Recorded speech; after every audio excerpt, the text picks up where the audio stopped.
Good evening, everyone. Good Good evening. evening. Okay, our presenter for today is Ebere Erisel Maomi. She's an MSc graduate of Food Science and Technology from the Michael Okpara University of Agriculture in Lagos. She's a trained and certified event planner who also runs her own event planning enterprise called Chefs of Dairy Events. I don't know if I got that very right. So, while also working and coordinating for other event planners, she's also a girl child advocate and the founder of Sisters Alive Foundation, an NGO founded due to the marginalization of girls in her community. Okay, which was leading to countless cases of teenage pregnancies. She's a Christian and an ardent lover of young people. Today we are discussing food safety, and I really want this section to be as brief as possible because everybody on this call is a food professional. Yeah, so most of the things that we're talking about we already know, but it's like a reminder and a wake-up call for every single one of us to continue to practice all we've learned.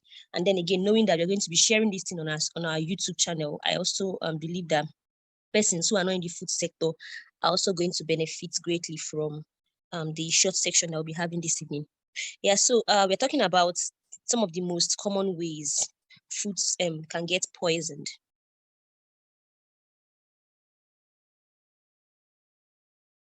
So these are the things we're going to be talking about tonight.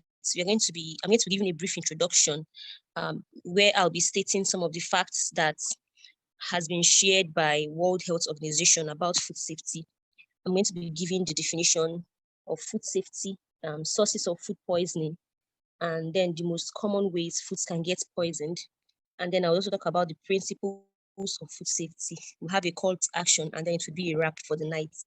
Okay, so the World Health Organization has estimated that 600 million people, that is 1 in every 10 person in the world, fall ill after eating contaminated food. And 420,000 persons die every year, resulting in the loss of 33 million healthy life years. All right, so this particular data, when I saw it, it sounded weird, like I almost couldn't believe it. But if every single one of us looks back home or to our various families, we'll find out that people from time to time, our family members, even we ourselves, tend to suffer the issues around food poisoning from time to time, but I don't know if it's because of where we are, our environment, or maybe because we've gotten used to it over time. It doesn't really mean a lot to us anymore. Or I don't know if it's also a case of ignorance, because sometimes people don't even know that it's a case of food poisoning that they are suffering from. Someone eats something and then the next day the person is stooling uncontrollably, or the person is sick, having fever, and things like that.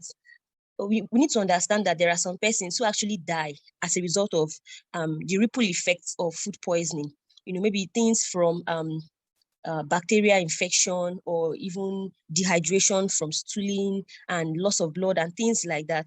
So it could actually go way beyond just stooling and vomiting, and then go way down into causing deaths and more complicated illnesses, right? And World Health Organization also stated that over $110 billion is lost each year in productivity and medical expenses resulting from unsafe food in low and middle income countries.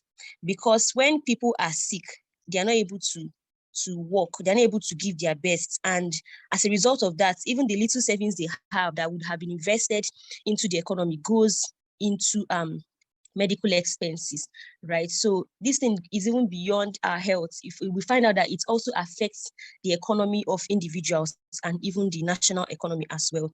And then children under the age of 5 can carry 40% of foodborne disease burden, and it can cause up to 125,000 deaths every year. For children, we know that it's even more common because their immune system is still very low, and especially like the second fact stated, in low income and middle income countries where people don't even have access to clean water, People don't have access to healthy food, and people don't even have access to knowledge, consumer education about certain things that their children are being fed, right? I was going to work a few days back, and while I was in traffic, I saw a woman by the roadside selling, those people that sell bread on the roadside, and she was feeding her kid. Apart from the fact that I observed that food she's feeding that kid is possibly highly malnourishing, because it looks like just plain custard. Apart from that fact, the environment that kid was being fed was very unhealthy, because imagine feeding a kid on the main road with all the fumes from all the vehicles, and then people coughing and sneezing around, and then the dust, and then the air that is polluted and all, and then the child's food is exposed in that kind of air. I mean, so you can imagine that child will suffer incessant cough, continuous cough. The child would always be coughing, having catarrh and things like that. And the mom would just think it's a normal thing for kids, but it's not normal, right? So, and children can die from things like this. So food safety is everybody's concern, and it's a very, very critical issue. It's a very, very serious issue that everybody should take seriously. We should all take it personal. So talking about food safety, what exactly is food safety? So according to FAO, food safety is about handling, storing, and preparing food to prevent infection and help to make sure that our food keeps enough nutrients for us to have a healthy diet. So it has to do with everything that the food comes in contact with, starting from the farm to fork. We know how we say it. So from farm to fork, everything that has to do with the food, it's ensuring that the food is safe and that it doesn't cause disease, it doesn't cause harm to the person who, to the final consumer. So that is FAO's definition. And according to Codex Alimentarius, food safety is the assurance that food will not cause harm to the consumer when it is prepared or eaten according to its intended use. So that's the definition of food safety. So food safety basically is ensuring that the food we are eating is safe. It's just as simple as that, because we know that food is anything that helps us to sustain life. That is the basic definition of food. Anything we eat or drink that helps us to sustain life is food. So if the intended use of food is to sustain life, and then at the end of the day, we find out that it's not sustaining life, it's actually taking life away from us, then we can't really call it food, it becomes poison. So that is what Codex Alimentarius and FAO is trying to let us know food safety is. Okay, so there are different places that we can get food poisoning or food contamination from. So we have the physical contamination, right? And the physical contamination can come from anywhere in our environment. It can come from the food handler, it can come from the contact surfaces, and it can come from even the farm, right? So physical contamination could be maybe the hair. It can come, like I know someone, I was discussing with someone, I think last week, and she wanted to buy food from one popular restaurant. I'm not going to call names. So I was telling her that their food is not usually sweet. She tried this other one. She now came close to me and was whispering that she bought food there one time and she saw hair inside their food. And since then, she no longer buys food there, right? And that hair could have been a mistake of one food handler. And because she's someone that is very concerned about food safety, she has perpetually banned eating from that particular restaurant, right? So, I mean, hair is a contaminant because hair carries a lot of things. It carries germs, it carries dirt, it carries microorganisms. Glass too. Glass or even metal or wood particles from the food contact surfaces as well can also pose a threat as it's a physical contamination. Because one thing about physical contamination is that we might just see hair, right? I think it's just hair, forgetting that this hair has the probability of carrying other things that could endanger our lives. Right? So just like we talked about glass, someone eating and swallowing glass, even stone, all these things, they could pose a threat to the life of the consumer. What if someone chews the stone and then it gets stuck in the person's teeth, or even causes some injury, or things like that? So physical contamination as well it poses a threat to the life of the consumer. So, and then we have the chemical contamination. Chemical contamination, I'm going to be grouping them into two. We have the one that is borrowed. So I call it borrowed. That's my own word. Borrowed form of chemical contamination is the one that the plant carries, maybe from the farm, like fertilizer, pesticide, herbicides residue on the body of the fruits or vegetables. For people who buy fruits from the farm, from the from shops or supermarkets or just the roadside, and then we just clean it with our hands and just begin to eat, right? Some of those foods would carry chemical residues from the farm that can pose the threat. I remember sometime a few years back, I don't know if any of us remember, when people were dying from eating cucumber somewhere in the north, right? And it was later traced back to chemical residue from the farm. So these things can pose a threat to the life of the consumer.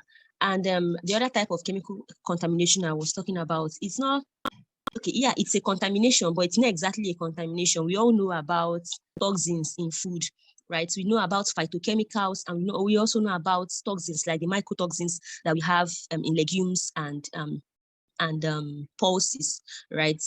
Like spoiled granules, infested legumes, things like that could also pose a threat. And we know that most of the time, these mycotoxins and phytochemicals can pose serious threats to the body of consumers. Phytochemicals can be taken care of by properly processing the food, that we all know. So that's why I was being skeptical about calling it a form of contamination, but I'm just talking about everything that can pose a threat to the life of the consumer generally.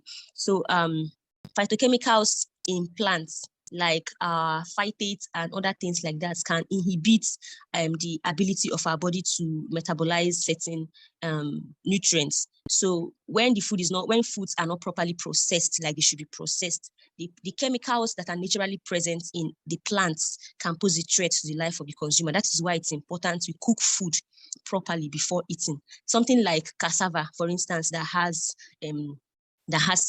cyanide. You can't just process anyhow and eat. It could pose a threat to the life of the consumer. So it has to be properly processed before consuming. And then mycotoxins and other forms of toxins and fungi that we see in legumes and pulses and even cereals can be taken care of by properly sorting. So before you store, before you process, it's important that you properly sort, you remove the spoiled seeds, the spoiled grains, you separate them from the good ones, especially for people that make something like pap for children. You can't mix up spoiled grains and things like that because it can also pose a threat to the life of the consumer. And then we have the allergenic contamination. So this is also not exactly a contamination, but it could pose a threat to the life of someone who is not supposed to eat it. So some persons are allergic to things like gluten. Some persons are allergic to things like lactose, right? And even soybeans and other forms of food. So everybody should know what they are allergic to. So people should watch their body system as they consume certain food products. And if your body does not accept a particular food, it's important you stay away from it. And then again, for food processors, especially those in the house, remember to always write down the components of that's the ingredients, the contents of the food products you're selling, for people to know what is contained. Because especially for those products that you know that people are usually very allergic to, right? Like lactose and gluten and celiac. Celiac is a disease. Gluten and lactose and some of all those other ones. So it's important to write, this contains milk, this contains oats, this contains soybean, so that people know exactly what they are consuming. And if it's something they're allergic to, then they would stay away from them. All right. So, and then the last but not the least, which is actually the most important that I would be dwelling more on, is the biological contamination. And this is contamination that comes from the infestation of microorganisms. Yeah, so I'm going to be stopping here for these sources and then we'll continue on the next slide. So I'm going to be sharing various case scenarios. So let's say someone goes to the market and buys pawpaw, okay, let's just use pawpaw, and then you buy the pawpaw, you come back home, you wash your hands properly with soap and water, you wash the pawpaw properly, and then you use a tray. You use a tray that you washed in the morning before leaving. You did not rinse the tray. You just use the tray, you use the knife to cut the pawpaw, and then you get a plate from your plate rack, and then you cut and put the pawpaw into the plate rack without rinsing. So this person may be thinking that she or he has done everything she's supposed to do, right, with regards to food safety to ensure that the pawpaw is safe, but forgetting that that tray may have gathered dust just within a few minutes or maybe, all these crawling insects in our homes, maybe ants, or cockroaches, or even wall gecko or whatever, we have crawled on these things and left some particles on it, or even microorganisms in the air may have rested on the plates and the knife, and then this person uses it to, or could have gotten contaminated from so many places, the dust, the air, the cutlery from different places and different means, so that's why we need to be extra careful. So another case scenario that I'm going to give is for someone who bought who goes to the market, buys meat, buys vegetable, buys maybe cereals and so many other things, right? And then the person comes back home and washes the meat and packs the vegetables and everything, maybe in the refrigerator or somewhere, right? So if the person does not carefully store the meat away from vegetables, and if the person does not carefully store the vegetables away from cereals, there's going to be cross-contamination, right? There's going to be cross-contamination because cereal is an instant food. So there are certain things that we need to consider. We'll still talk about the principles of food safety, but there are certain things that we need to put into consideration, right? When we talk about food safety, one of which is temperature, right? We need to consider if a cereal is going to be eaten with, it's going to be cooked, if it's going to be eaten fresh. So something like fruits, for instance, it's usually eaten fresh, that it's not usually cooked. And then some people take tea, like I know we call it, but said it's beverage, chocolate beverage. Some people take chocolate beverage. Maybe they drink it with gari, they don't use cold water. And if there has been cross-contamination, it could also lead to food poisoning. So someone drinks tea and the person is complaining that he or she is purging, or you drink gari and complaining that you're purging. And even talking about gari too, there's this thing I just learned newly. We have, so some of us may have gari in our house, and we are sure that we are the ones who prepare this gari, so we are sure it's safe. We didn't buy it from the market, our family made the gari. But then forgetting that because we don't tie the gari nylon. Sorry, excuse me. Forgetting that because we don't tie the gari nylon properly, maybe at home, cockroach may have entered, or something may have come in contact with that gari. Even the air, the atmosphere may have come in contact with the gari and then contaminated it. So, and then when you drink it, it begins to cause certain problems, it begins to cause you discomfort and all those illnesses that come with food poisoning. So it's encouraged that before you drink gari, as per Nigerians that we are, that we heat it a little, right? Put it in a dry pot and heat it a little, so that if there are any germs or whatever that may have come in contact with it, you can kill it off. So once it cools down, then you can drink it. In fact, what I even do these days is I just heat up a lot and then I just pack it in an airtight container. Whenever I want to drink, I go there and I take from there. So it's a lot healthier, it's safe. The gari you have in the kitchen, when you want to make it, of course, you use hot water to make it. So these are some of the case scenarios. Another case scenario that I really want to point out is when we cook food that we are meant to eat later, right? Because I know that some persons, maybe especially people that have children at home, or even people that are just family, maybe when everybody's going out in the morning, you make breakfast, lunch, maybe make breakfast and lunch together, and then you pack the lunch in a warmer, so that when your kids come back from school or something like that, or when your spouse comes back from work, they will have something to eat, right? Forgetting that it's possible that if by the time the temperature of that food drops, microorganisms can breed and grow. Remember when I'm sure that most of us know what incubation time is about, because when the temperature of the food, let's say it's hot jollof rice, right? At that very hot temperature, 100 degrees or more, that the rice has been cooked, microorganisms cannot survive in there. But then when you put the food in a warmer, and then the temperature drops maybe to room temperature or just slightly above room temperature, a lot of microorganisms, bacteria and stuff can grow in there. And depending on how long you leave that food, their number multiply. They grow in seconds. So their number multiply. And when someone who you left the food for comes back to eat the food, if the person fails to heat the food again before eating, then it could lead to food poisoning. Not because you did not carry out food safety procedures while cooking the food, but because the food has been left for some time at room temperature, the storage condition has become optimum for microorganisms to breed. Because I'm sure we also all understand that the food we eat is substrate for microorganisms. which means that the food we eat is also food for microorganisms. So as much as we want to survive, bacteria also wants to survive. So we are hustling, they are hustling, right? So you leave your food, for some time before you go and come back. They're already brooding all over. Not just brooding, they're already feasting. I know as they are feasting, they are carrying out their activities. They are passing out waste products, they are multiplying, they are reproducing, doing all those things inside your food. So that is why it's very important you keep your food in the right temperature. And that thing that can also lead to another case scenario is when we bring out food, something like let's say cake, for instance, right, that we've kept in a refrigerator for a very long time.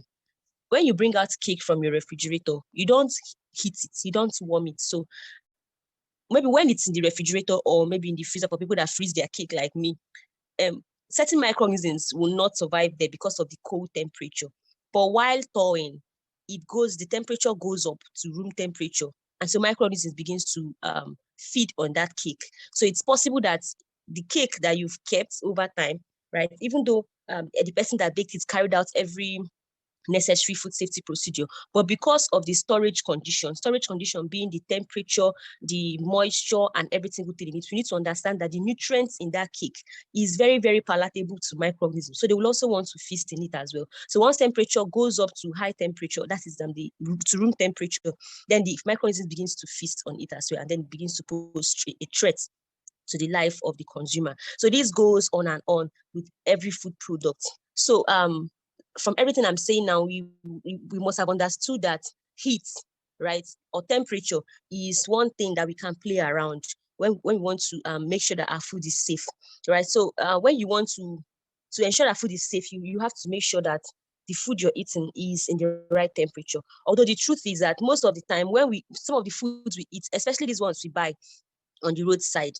the reason why one of the reasons why it looks as if we eat them and nothing happens is that maybe the incubation time hasn't really stayed for so long, and so the allowable limit for microorganism has not yet been reached. So the microorganism in the food, your body can still fight it, right? So, but if it has lasted, that is why it's now advisable. For instance, if you want to buy something like abacha, to buy abacha from a woman who came out in the morning, you now come in the evening to come and buy the abacha, you definitely have stomach upsets. You definitely suffer food poisoning because that abacha has lasted all day. Incubation time has been exhausted.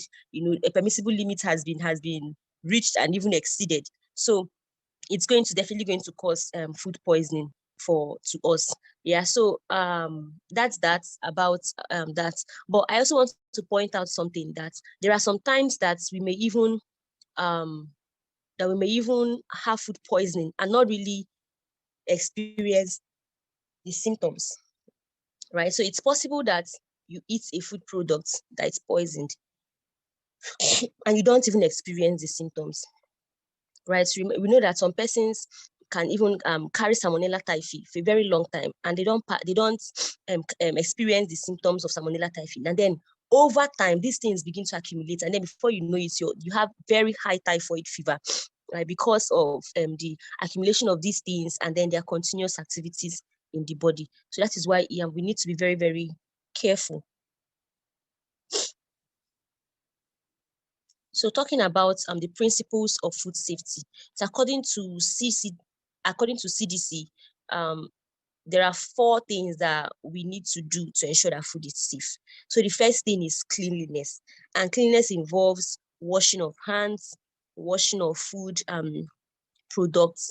For instance, when you buy your fruits, vegetables, meats, you wash properly, you wash your utensils properly, you keep your kitchen clean, you wash your apparels, your apron, every single thing that comes into contact with food has to be properly washed and clean. I know that there's this thing there's this what's it called? There's this tablets that they used to wash the plates for that children used to eat. I've forgotten what it's called, but I know that tablet kills every microorganism, every single thing, even if it's in the water that used to wash the plates, right? So it makes sure that the utensils and cutleries and plates that children used to eat is free of germs, completely free of germs, right? So you do that and properly wash your plates, make sure that there are no leftover maybe garri on the wooden spoon. There are no leftover rice on the spoon, on the cooking spoon or at the bottom of the pot. Everything is properly washed to avoid cross contamination. And then you also separate. Separation means keeping things where they should be, right? You don't use the same surface you use to cut meat, to cut your fresh fruits. You don't use the same container that you use for milk, to do other things like for juice, because there's going to be cross contamination. And we know that the microorganism that acts on milk is different from the one that acts on juice, right? Because of lactose. And so we don't want to transfer leftover milk in a glass cup, for instance, and then use the same glass cup after a while to drink juice. There's definitely going to be cross-contamination. So we make sure that we separate, put things where they should be, store vegetables separately, store fruits separately, store cereals and gari and rice and beans separately. You can't store them in a place where you know that water can get in there. Or I've seen people, especially in maybe organizations, people that all these places like schools, for instance, and churches that buy food products in bulk, and then you see where they store gari. It's mixed up. You see fish by the roadside and by the side of the gari, or you see even meat by the side of the gari. I mean, it's completely unhealthy for us to mix up things like that. We need to have a place for each food product, store them separately. For processing them, you have different utensils for processing them so that you don't transfer germs from one to the other. And then you cook. Cooking is very important. Cooking is not just to make the food palatable, but it's also to make sure the food is safe, because most microorganisms cannot survive hot temperature. So that is why it's important we cook, and we cook properly. You don't just put the food and then it gets warm and you say you've heated. No, you cook and you cook properly, right? So, and that is why it's important to store your vegetables well, because we know that we don't want to overcook our vegetables. So we need to ensure that there's no cross-contamination and they are also washed. So whatever is left, we need to chill. You can't just leave them at room temperature or over the counter, except there are those things that should be stored over the counter. If they are not meant to be refrigerated, you can store over the counter. But if they are meant to be stored at freezing temperature or refrigeration temperature, please store at the appropriate temperature. So call to action. Sorry, I know that my pictures are very funny, but I intentionally use this picture so that it's going to draw our attention to the slides, right? So what's the call to action? The call to action is for everybody to take responsibility of our health, not just our health, but the health of our loved ones. Yeah, because I remember, I think a few weeks back, my mom had been complaining that each time she eats pawpaw, she'll purge, but she really loves pawpaw, and she wants to she loves it, and then because of the nutrients it contains, and pawpaw is in season and all. So I observed something. I told her it's probably because my sibling who peels it, maybe they don't really take care, right, of washing their hands and then all those other things that they're supposed to do to make sure it's safe. Yeah. So, and I observed that maybe whenever I do it myself or I insist they do it right, nobody purges, right? So you see, it's very important that we all take it seriously. It's not a normal thing. It's not a regular thing for someone to just eat and then start purging. It can take a lot of things away from them. The person is supposed to go to work or have meetings to attend to, or different things to do, and then they have to sit back at home because they are sick. Apart from purging itself, there are so many other very serious illnesses that can arise as a result of food poisoning. It actually leads to death. Especially for younger kids, people who have children at home. It's even worse because their immune system is not yet strong enough to fight off diseases. That is why this is everybody's responsibility, and we all need to sit up and do all we can to ensure that food is safe. And then most especially for people who sell food to the public. There's something our lecturer in school will always say back then at EBSU, that when a doctor makes a mistake, one person, he loses a patient.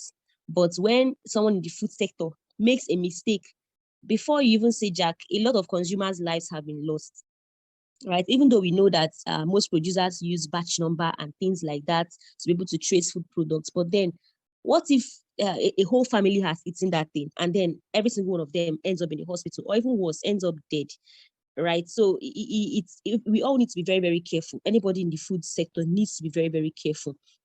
People that make ready-to-eat products like soy milk or Zobo or all those products that that doesn't really need to be hit before the person eats it. All those convenience foods, we all need to be very, very careful and remember that it's human lives that is at stake. So thank you so much, everyone, for listening. All right, great one, Ebere. The class was very, very enlightening. At least you've refreshed our memory. You took it down from the foundation, the definition down to everything. At least every one of us have experience with this food safety of a thing.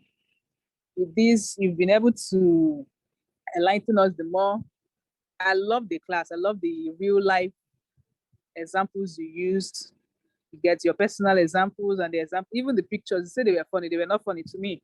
I love the pictures. It made it make more sense and not boring, kind of seeing a goosey soup and whether I can do or whatever. And I've not eaten a goosey soup now. I'm going to cook a goosey soup this week. So you've done great. The class was very interactive. Not minding network and the noises. I'm outside my house, but at least it was very interactive. Great job. I don't know what we have next in the agenda, whether questions. Does anybody have any questions or any contributions to make?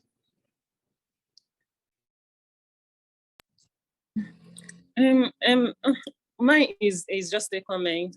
Well done, Ebere, for that awesome presentation.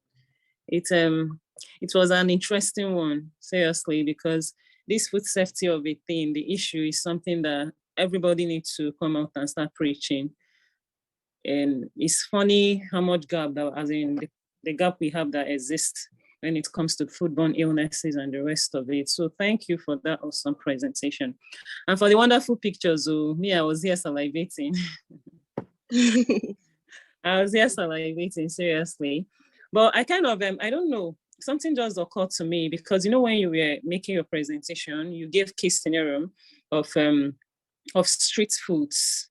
And I can remember I was watching one documentary. It was all these, what are they called? Okay, the food vendors. I think what they were kind of making is all these,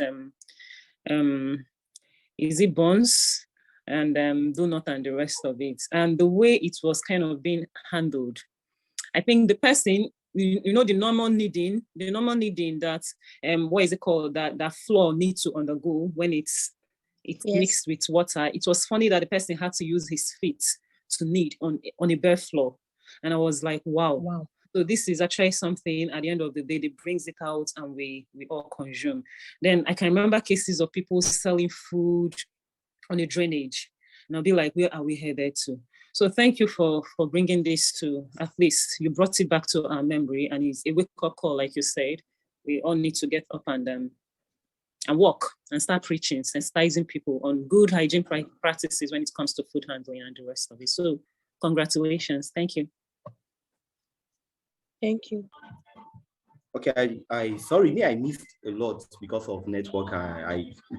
It's just kind of sad for me because the time I logged in, I was so waiting for this presentation. But hopefully, I know Prof is going to post it on the YouTube page, which I'm going to watch properly. But just a quick question. I don't know, Ebere, if for like let's say packaged products that have their best before date, I don't know, sometimes you see that they will tell you, okay, don't eat the food once it's past the best before date. So I don't know, in your own knowledge, is it okay, maybe, is there any, let's say, like a time period after the best before date that we can still consume, even though you are seeing the food physically looking okay? Because sometimes, I don't know, I just want to get more enlightenment on that. Yeah, okay. Thank you, Jerry. And I'm really sorry that you weren't able to join us earlier. This what's it called? This best before they write, right? It's I'm trying to remember what it's called when we did it in school. There is analysis. It's like an analysis that is done, and the producers carry out I can't remember the analytical terms for it, but really what happens is they've checked, they've tested these products, right? So they know when it's best for it to be consumed. Remember what food safety definition told us about, according to Codex Alimentarius, is that the food has to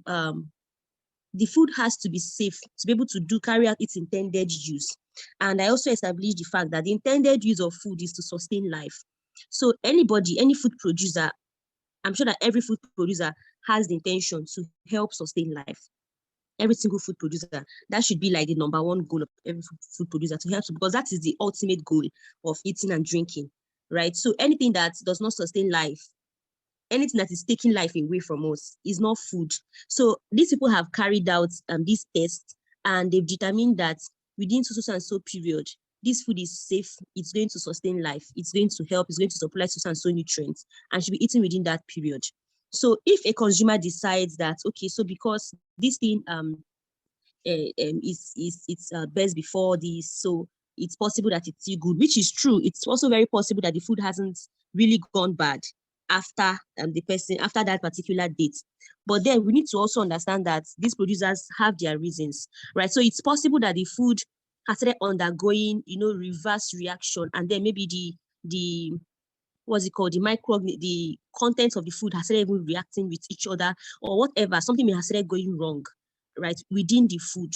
So, and that is the reason why they would not want us to eat it. Or it's also possible that the food may not be poisonous, but then it may not give us the same taste and flavor and the feeling that we get if we had eaten it prior to the best before date.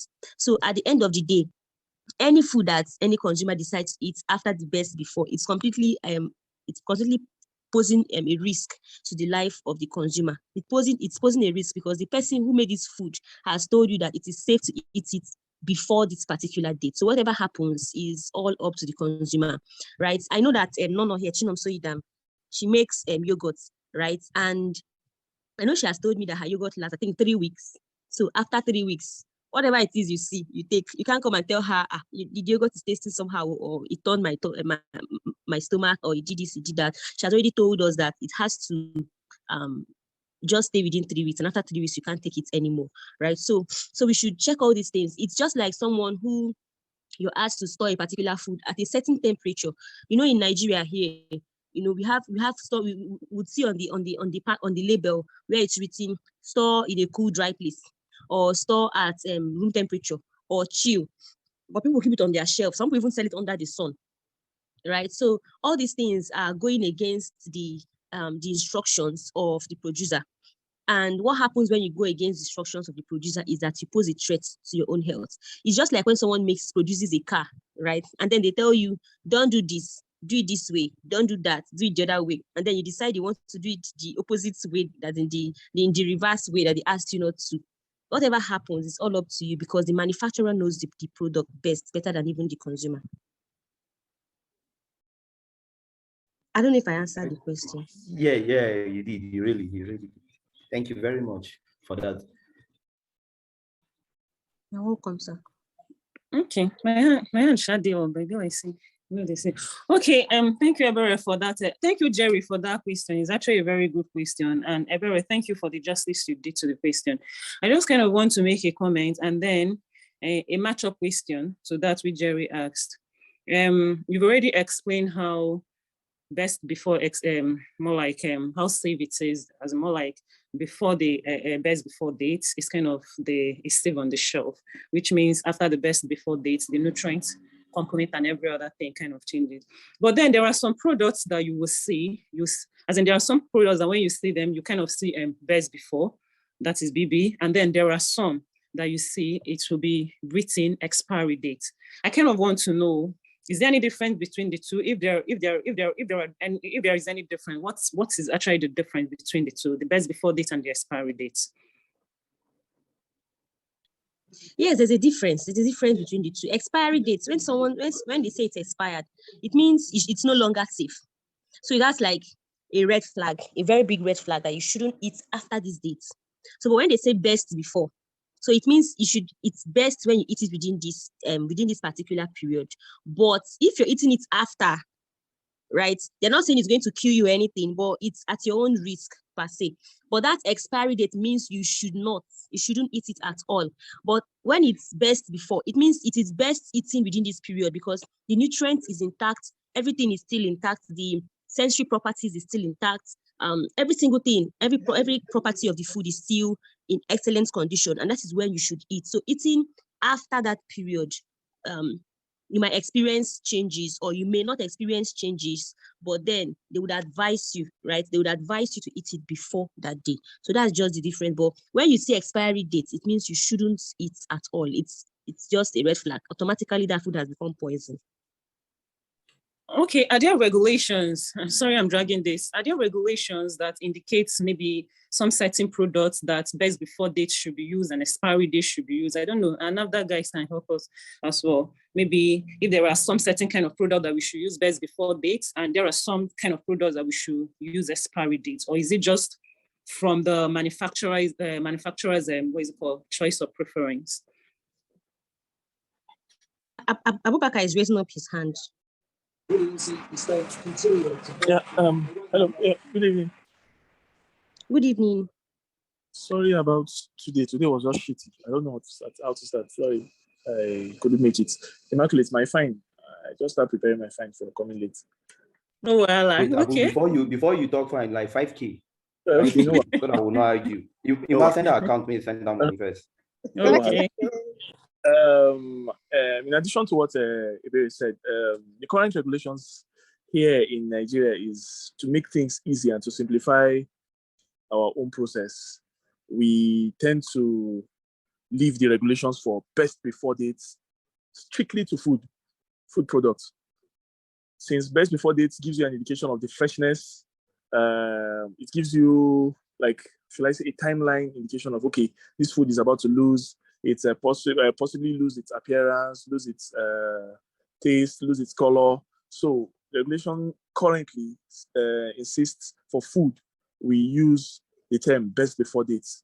Then when it comes to more critical products like drugs, chemicals, or anything that has to do with, I should not say death, but can easily prove fatal, the regulations stipulate that we can now stick to or use the term expiry dates, so that you know that once you've exceeded these dates, it's you're doing so at your own risk. So basically, that's all. Thank you. Okay, thank you.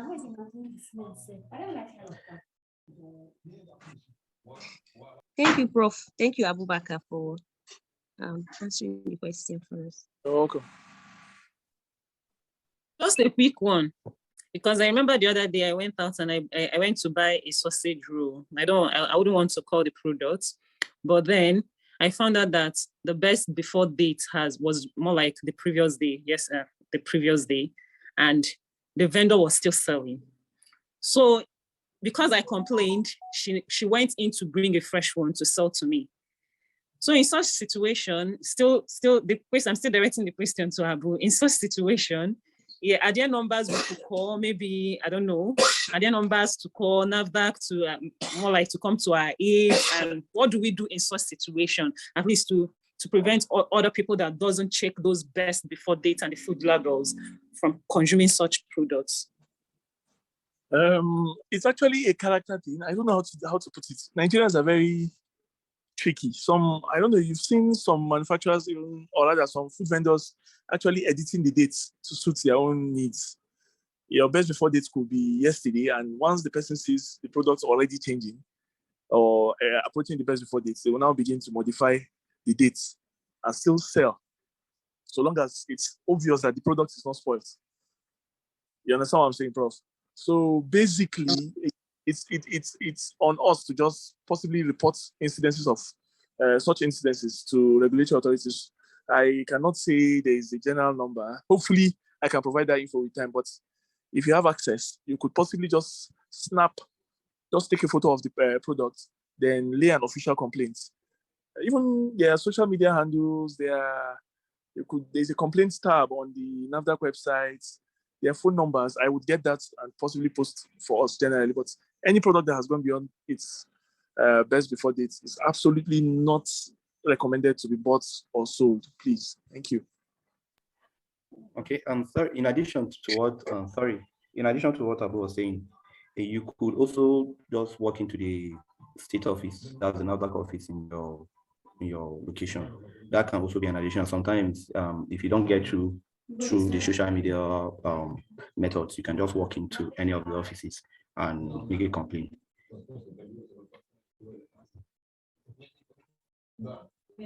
Okay, thank you very much. Thank you.